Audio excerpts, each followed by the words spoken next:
Well, how much would you fork out for your favourite cocktail?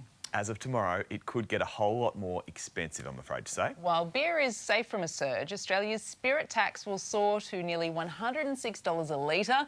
Publicans across the country warning it'll be customers left to pay the price. Sydney pub owner Brian joins us live for more. Brian, good to see you. How much more are we talking here? And what will Aussies be paying for, say, a margarita, a vodka soda? Yeah, really good question. Good morning, guys.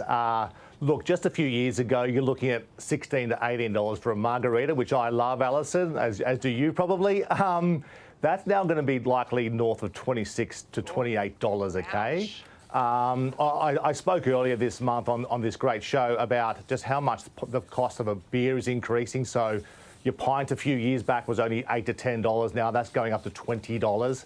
And these are governmental price hikes through excise tax, becoming too much to bear for a lot of independent distillers and brewers.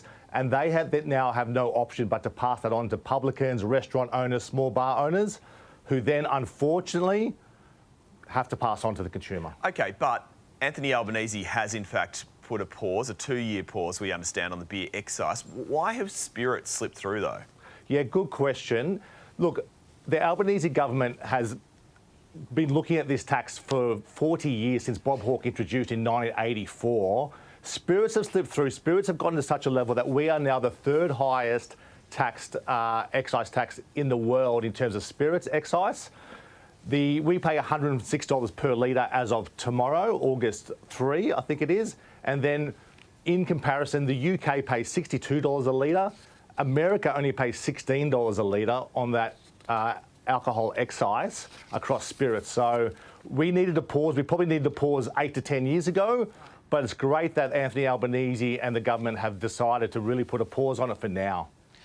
Brian, when it comes to spirits, how is this going to impact you? Are you going to be hiking up prices so much higher? Will you just take it off the menu?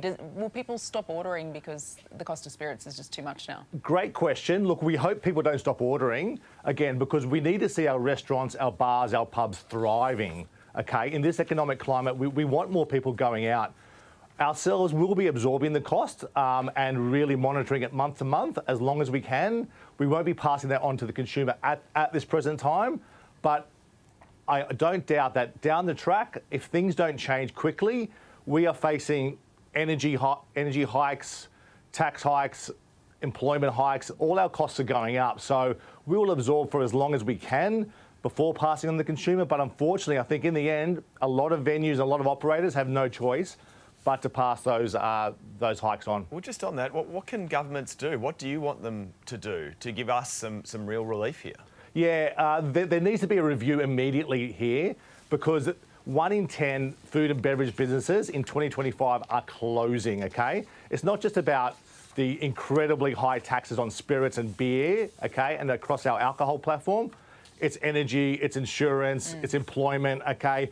We really need a roundtable through our great associations, the Hotels Association, the Restaurant and Cafes Association, to sit down with the government and go, where are we going to get relief here before more and more owners go out the door and the consumer keeps paying higher and higher prices, which is just going to curtail nightlife and curtail people going out because they won't be able to afford it.